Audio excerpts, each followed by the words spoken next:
बिछाने वाली पद्धति है, या जिसको हम अगर शुद्ध भाषा में कहें तो दोहन का काम। समाजवादी पार्टी में एक ये रहा है कि जो मुस्लिम लीडर जो बोलने वाला है या जिसके पास अपना विवेक है, वो अपने विवेक से बात कर सकता है या सवाल पूछ सकता है, उसके लिए वहाँ जगह नहीं है। तो ये जिस लाइन पे आ गए, वो केदारनाथ नहीं जा पाए तो उन्होंने केदारनाथ इटावा में उतार दिया। नमस्कार, मेरा नाम है गौरव पाल। आप देख रहे हैं गौरव का चश्मा।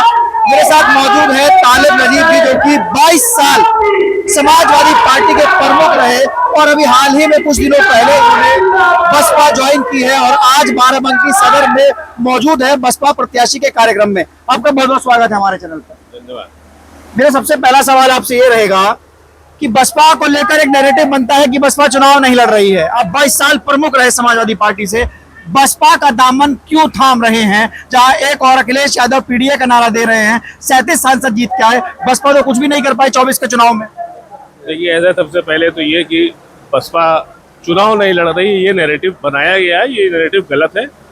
पूर्व में हुए जितने भी चुनाव हैं, चाहे वो 17 का हो, 22 का हो, 24 का हो, 24 लोकसभा छोड़ दीजिए, 17 और 22 को उठा लीजिए, तो आपको ये मिलेगा कि बसपा हर विधानसभा में, 403 विधानसभाओं में, किसी भी विधानसभा में 35, 40, 50 हजार वोट से कम पे आती नहीं है। तो अगर कोई पार्टी 35-40 हजार वोट पा रही है तो आप कैसे कह सकते हैं कि वो चुनाव में नहीं है? वो तो चुनाव में है। ये तो नैरेटिव सेट किया गया है। तो एक तो पहली चीज आपकी ये नहीं ठीक है, ये नैरेटिव बनाया गया है। कौन बनाता है ये नैरेटिव? ये नैरेटिव बनाते हैं जो विपक्ष की पार्टियां होती हैं, जिनको बीएसपी का जो वोट बैंक है, जो कि एक सेट वोट बैंक है, जो हमेशा पूरी तन्मयता के साथ वोट करता है, उस वोट बैंक को ना तोड़ा जा सकता है ना डाइवर्ट किया जा सकता है। तो जब वोट बैंक को एक डाइवर्ट नहीं कर सकते तो दूसरा वोट ना उसमें जुड़ पाए, इसलिए ये नैरेटिव सेट किया जाता है। क्या कारण रहा कि आप 22 साल प्रमुख रहने के बाद समाजवादी पार्टी से पार्टी का दामन आपने छोड़ दिया?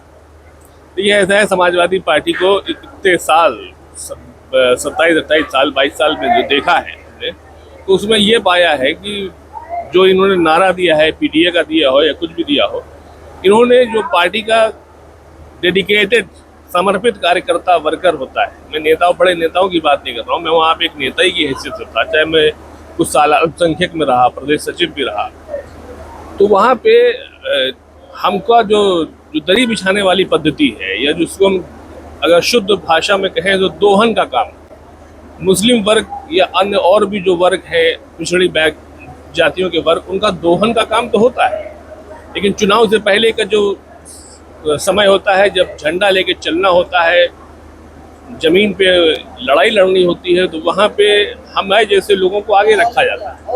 लेकिन सरकार आने के बाद और सत्ता आने के बाद, या फिर चुनाव लड़ाने की बात आए, चुनाव लड़ाने की बात आए, तो वहाँ पे उनको पीछे कर दिया जाता है। ऐसा क्यों लगता है आपको? सपा में ऐसा क्यों होता है कि हम देखते हैं कि एक बड़ी मुस्लिम लीडरशिप, फिर चाहे आजम खान रहे हो, कमाल अख्तर रहे हो, तमाम जो संभल वाले जो सांसद हैं वो रहे हो, मोबिला नदवी हो रामपुर से, तमाम जो बड़े मुस्लिम नेता हैं वो सपा के साथ दिखाई देते हैं। ऐसा क्यों होता है कि सपा मुस्लिम लोग नेताओं को चुनाव लड़ने से कतराती है? देखिए, ऐसा है कि समाजवादी पार्टी में एक ये रहा है कि जो मुस्लिम लीडर जो बोलने वाला है, जिसके पास अपना विवेक है, वो अपने विवेक से बात कर सकता है या सवाल पूछ सकता है, उसके लिए वहाँ जगह नहीं है।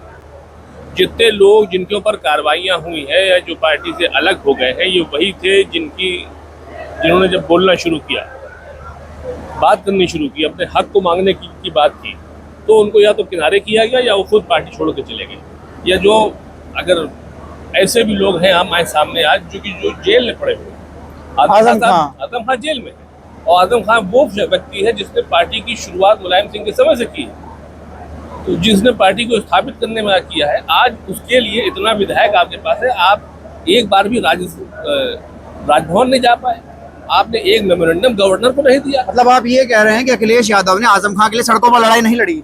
सड़क पे न लड़ते, कम से कम गवर्नर के पास तो जाते, विधानसभा तो रोक सकते थे। एक बार भी विधानसभा रोका हो तो बताइए, एक बार भी सड़क पे उतर के अगर राज्यपाल राजभवन के मार्ग के ऊपर एक पैर रखा हो तो बताइए। आपने सिर्फ बैठ के एसी कमरे में बैठ के आपने बयान जारी कर दिया, उसके अलावा आपने क्या काम किया? जब मुस्लिम नेताओं से अखिलेश यादव मिलते हैं, आपकी मुलाकात भी हुई होगी, चुनाव लड़ाने की बात हो या फिर मुसलमानों के मुद्दे पे बोलने की बात हो, जैसे संभल में बुलडोजर चलता है, तमाम जगहों पर बुलडोजर चलता है, तो ऐसे में अखिलेश यादव का स्टैंड क्या रहता है जब आप मिले अखिलेश यादव से?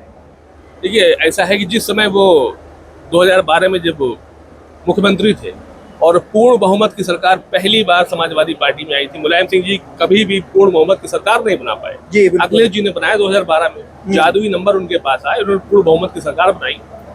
और उस सरकार बनने के बाद शुरुआत होती है 13 से ही दंगे की, मुजफ्फरनगर।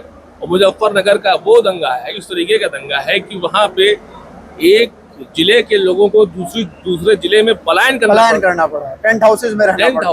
30,000, 40,000, 50,000 लोगों को अगर कहीं टेंट में रहना पड़े तो आपने तो फिलिस्तीन बना दिया था। और आप सरकार में बैठे हुए थे, फिर बरेली जल रहा था, आप सरकार चल रही थी। वहां पे इटावा में सिफाई में जश्न हो रहा था, लोगों के घर में आग लग रही थी। बातें पुरानी हो गई, सिर्फ हम तत्कालीन रूप से बातें करें।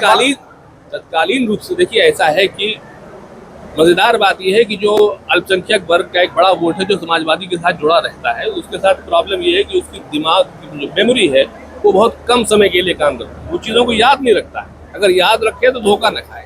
याद रखा होता तो 12 में सरकार न बनती, क्योंकि उससे पहले बहन जी की सरकार थी, पूर्ण बहुमत की सरकार थी। और बहन जी की सरकार में अयोध्या का फैसला हाईकोर्ट ने दिया है। जो फैसला आ रहा था, पूरा देश कांप रहा था कि क्या हो जाएगा। और जगहों पे कानून व्यवस्था में विघ्न आया है और प्रदेशों में आया है, लेकिन जिस प्रदेश में ये फैसला आ रहा था उस प्रदेश में चिरैया ने चू नहीं किया। नहीं, इस समय हम देखते हैं तत्कालीन मुद्दे जो हैं प्रदेश में, जैसे आगरा के पास फतेहपुर सीकरी में एक मकबरा गिरा दिया गया, संभल में मस्जिदें गिराई जा रही हैं। ये जो कुछ चल रहा है, अखिलेश जी भली बात जानते हैं, बहुत समझदार हैं, बड़े परिपक्व नेता हैं। उनको इन सब चीज़ों पे ज़्यादा दिमाग निकालने की जरूरत नहीं, क्योंकि उनके दिमाग में एक चीज़ सेट कर चुकी है कि मुसलमान के पास कोई चारा नहीं, कोई कहीं जाने का रास्ता नहीं। वो तो समाजवादी रहेगा। डराकर वो मुसलमानों को डराना उनका मुद्दा नहीं, और उनकी मुसलमान उनके दिमाग में ही नहीं। अच्छा, उनके दिमाग में तो ये है कि वो किस तरीके से अपने को ये साबित कर पाएं कि हम मोदी जी और योगी जी से बड़े हिंदू। अभी हाँ, आपने ये बात कही कि जो लाइन भाजपा की थी बड़े हिंदू होने की, अब अखिलेश उस लाइन पर आ गए। अब अखिलेश जी उस लाइन पे आ गए। वो केदारनाथ नहीं जा पाए तो उन्होंने केदारनाथ इटावा में उतार दिया। अखिलेश जी उस लाइन पे आ गए। वो केदारनाथ नहीं जा पाए तो उन्होंने केदारनाथ इटावा में उतार दिया। आप सेकुलर राजनीति करते थे, हम किसी के धर्म के ऊपर नहीं बात करते हैं, हर आदमी की आजादी है जो दिल करे। लेकिन आपने यहाँ बुलडोजर जो चल रहा है उस पर आपने नहीं कुछ ध्यान दिया। आपने आपने पूरा ये बयान दिया कि हम अब केदारनाथ नहीं जाएंगे, हम यही रहे। ये हम जो मुस्लिम है प्रदेश, उनको ये चीज देखने की, सोचने की बात है, समझने की। मेरा आखिरी सवाल रहेगा, बसपा में क्यों आना हुआ? इसके अलावा और भी विकल्प है, उत्तर प्रदेश में कांग्रेस है, सपा छोड़कर आना। ओवैसी भी उत्तर प्रदेश चुनाव लड़ने आ रहे हैं। देखिए, ऐसा है, ओवैसी उत्तर प्रदेश में चुनाव लड़ने आ रहे हैं। चुनाव लड़ना सबका अधिकार है, सबको लड़ना चाहिए, लड़े, अच्छी बात है।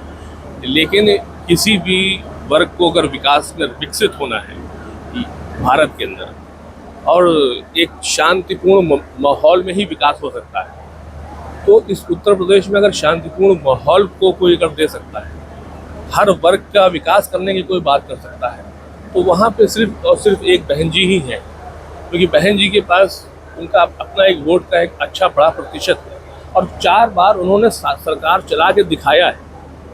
तो जब हम पीछे देखते हैं पलट के कि पीछे बहन जी की सरकारें, मुलायम सिंह जी की सरकारें, अखिलेश जी की सरकार, तो हमारे आगे कुछ चारा नहीं बचता है। ये जो भी मुसलमान अब 27 के चुनाव में मुसलमान देखेगा, तो आपको ये देखने को मिलेगा 403 विधानसभाओं में कि हर जगह मुस्लिम जो ट्रेडिशनल वोटर जिसे कहा जाता है, वो ट्रेडिशन को तोड़ने जा रहा है और तोड़ेगा। बिल्कुल, बहुत शुक्रिया सर। हमारे साथ मौजूद थे सपा के पूर्व ब्लॉक प्रमुख, जो हाल ही में बसपा में शामिल होने तमाम मुद्दों पर अपनी बात को रखा। आपका इनको लेकर क्या कहना, आपकी क्या राय, कमेंट सेक्शन में लिखकर बताएं। तब तक चलते हैं, धन्यवाद, नमस्कार।